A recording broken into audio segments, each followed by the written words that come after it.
Desde os tempos mais antigos, a existência de clãs individuais sempre se mostrou presente dentro do mundo de Naruto. A representação da Era dos Reinos Combatentes que Kishimoto trouxe para dentro do universo de Naruto mostrou como era viver nessa época, onde os clãs possuíam uma extrema diversidade e todos buscavam assim a supremacia entre todos os clãs. Poucos acabaram conseguindo se destacar como os mais poderosos, e um deles era o grande clã Uchiha. Mas será que os Uchihas realmente foram o clã mais forte de todos? É isso que vamos descobrir agora nesse vídeo.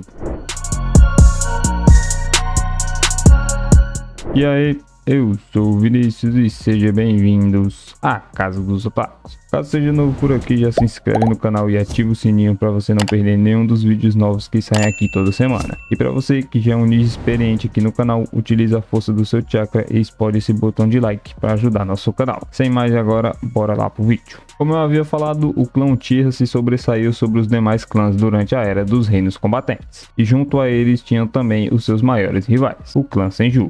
A rivalidade entre eles era tão grande e tão conhecida dentro do mundo ninja que quando alguém queria matar membros do clã Senju ou do clã Uchiha, eles simplesmente contratavam os membros do outro clã para assim executar essas tarefas. Mesmo após várias décadas com as aldeias do mundo já todas estabelecidas, esses dois clãs continuaram assim no topo da cadeia entre todos os clãs, onde muitos ninjas poderosos acabaram nascendo assim de suas raízes. Mesmo que os membros do clã Senju se mostrassem ser incrivelmente habilidosos, já vimos por diversas vezes que os Uchihas de fato acabaram se tornando um clã mais poderoso que os demais. Já que estamos falando aqui do passado do clã, vamos um pouco mais longe no tempo e conhecer assim todas as suas origens e seus poderes. Sabemos que tanto o clã Senju quanto o clã Uchiha são extremamente importantes para a história do mundo de Naruto, não importa em qual era seja. Ao contrário da maioria dos outros clãs que existem, esses dois têm suas origens diretamente ligadas aos seres mais poderosos que já apareceram no mundo de Naruto, os Otsutsukis. Após a chegada da deusa coelha Kaguya na Terra, ela deu à luz assim a seus dois filhos, Hagoromo e Hamura, ambos incrivelmente poderosos. Após ver que sua mãe estava sendo corrompida pelo poder, os dois lutaram com ela e assim conseguiram selar ela na lua, com Hamura também indo para lá para que ele pudesse assim estar vigiando a sua mãe.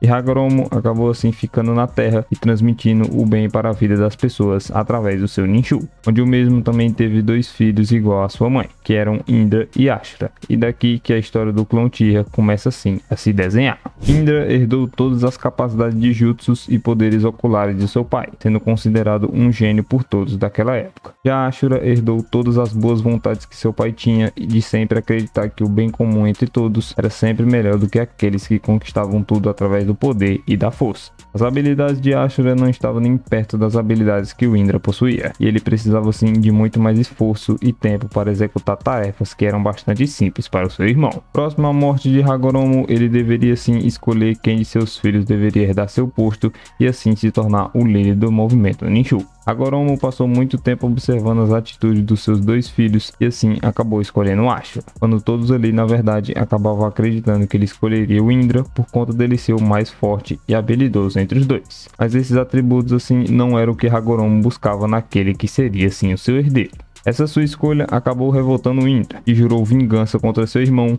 e isso assim deu início ao ciclo de ódio que se estende através de seus descendentes até os tempos atuais. Seus descendentes acabaram ficando conhecidos como os Grandes Uchihas, e os descendentes de Ashura se tornaram assim o famoso clã Senju. E como eu falei, esses dois clãs dominaram o mundo ninja durante séculos, como os clãs assim mais poderosos que já existiram. Mas por que o clã Uchiha realmente é o mais poderoso entre todos os clãs? Embora o clã Senju também fosse extremamente poderoso, não tem como comparar com a linhagem que os Uchihas acabaram construindo ao longo dos anos com seus ninjas, onde foram criados verdadeiros monstros conhecidos por todo o mundo ninja nas eras que cada um deles viveram. Em termos de comparação, os membros de grande destaque que foram apresentados dentro da obra por parte dos Senjus são o Hashirama, o Tobirama e a Tsunade. Já quanto às Uchihas, temos muitos nomes poderosos da linhagem do clã, como Madara, Kagami, Shisui, Itachi, Obito, Sasuke, Fugaku e Izuna, e assim por diante. E tudo isso é graças às suas descendências do gênio que era o Indra. Então não seria nenhuma surpresa que o clã Uchiha tivesse assim membros tão fortes e incríveis, mostrando altos níveis de poder, mesmo ainda quando eles eram bastante jovens.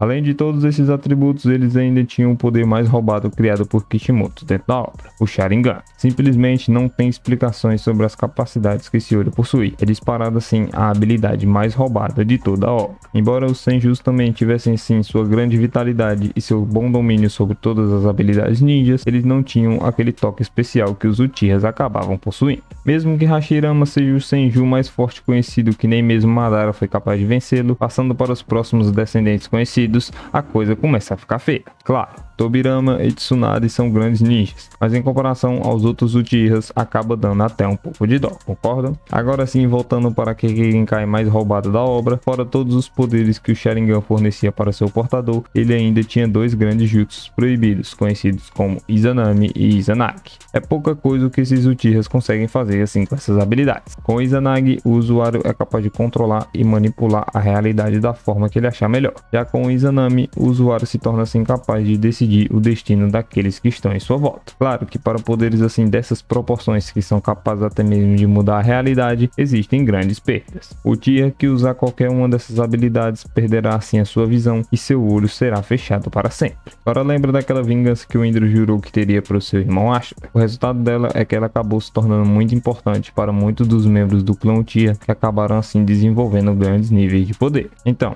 essa vingança acabou se estendendo pelas gerações e ficou conhecida como a maldição do ódio do clã Uchiha. Sendo assim, quanto mais forte fosse o ódio do Uchiha por algo, mais forte assim o seu Sharingan acabava se tornando. Para completar o Sharingan, ainda temos o seu estágio evoluído, que é o Mangekyo Sharingan, que é fornecido assim aos Uchihas que presenciam a perda de algum familiar ou de alguém muito próximo a si, levando assim os poderes dos seus olhos a outras proporções. O único ponto estranho que ficou sobre o Mangekyo Sharingan na obra é que os Uchihas basicamente foram criados em meio a várias guerras, e mesmo assim apenas poucos membros acabaram despertando o próprio Mangekyo Sharingan. E assim, quando juntamos a maldição do ódio juntamente com o Mangekyo Sharingan, os Uchihas que têm esses dois complementos acabam se tornando praticamente imparáveis. Agora, para finalizarmos o vídeo e decretar que os Uchihas realmente são o clã mais poderoso, vamos relembrar alguns feitos protagonizados por eles. Vamos começar pelo Obito. O cara simplesmente destruiu a Vila da Folha com aquele ataque da Kurama. Mesmo que ele tenha sido amassado pelo Minato, temos que lembrar que naquela época ele só tinha 14 anos de idade e já estava controlando a biju mais forte de todas com seu Sharingan e atacando assim uma vila inteira sozinho. Seguindo assim em ordem cronológica, temos o massacre do clã Uchiha, protagonizado por dois membros do próprio clã, que no caso era o próprio Obito mais uma vez e também o Itachi. Apenas dois Uchihas assim foram capazes de matar um clã inteiro.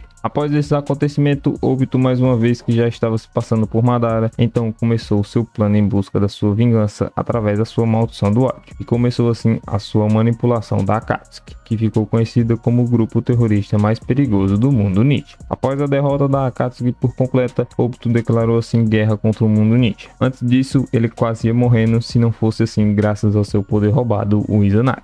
Mas era simplesmente dois caras, o Obito e o Kabuto no caso, contra todo o mundo ninja. E por trás da maioria assim de todos esses acontecimentos, temos o Madara, que planejou isso antes da sua morte para que assim ele pudesse voltar à vida e dominar o mundo ninja como ele sempre desejou. O simples fato do nome Madara ser utilizado fazia com que todos tremessem, sendo esse método assim utilizado pelo Obito para conseguir alcançar os seus objetivos após a sua morte e conseguir fazer com que ele fosse revivido durante a quarta grande guerra ninja. Enquanto os Uchihas estavam se tornando cada vez mais perigosos e poderosos, os Senjus com o passar dos anos acabaram se dispersando e deixando de existir. Isso acabou se intensificando assim após a morte do Tobirama, já que a única Senju declarada que apareceu após a morte do Ninaime foi a Tsunade. Já criaram assim diversas teorias explicando de fato o que acabou acontecendo com o clã Senju, mas a que mais faz sentido para mim é que os Senjus acabaram se fudindo com o povo da Vila da Folha por serem assim muitos procurados por ninjas de outras nações. E assim eles acabaram deixando de utilizar o seu sobrenome Senju e passaram a utilizar o nome da sua nova família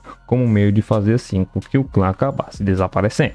Cada clã assim dentro da história de Naruto tem suas próprias maneiras especiais de carregar um significado para o enredo. Os Uchihas como um clã Tenshinhan acabaram desempenhando assim um dos papéis mais importantes para a história, e não seria surpresa que eles seriam os mais poderosos e os mais importantes. Acabei abordando bastante sobre os Senjus também nesse vídeo e ficou parecendo mais uma comparação entre os dois, mas o fato é que não tem como falar sobre os Uchihas sem falar dos Senjus, pois suas histórias acabam estando interligadas e isso faz com que seja impossível falar de um sem mencionar o outro. Eu espero assim que você tenha gostado desse vídeo, comenta aí embaixo o que você achou e caso não tenha se inscrito ainda no canal, não perde tempo. Aqui são vídeos novos toda semana com os mais diversos conteúdos sobre o universo dos animes. Obrigado de coração por ter ficado até aqui, eu te espero no próximo vídeo. Até lá, valeu!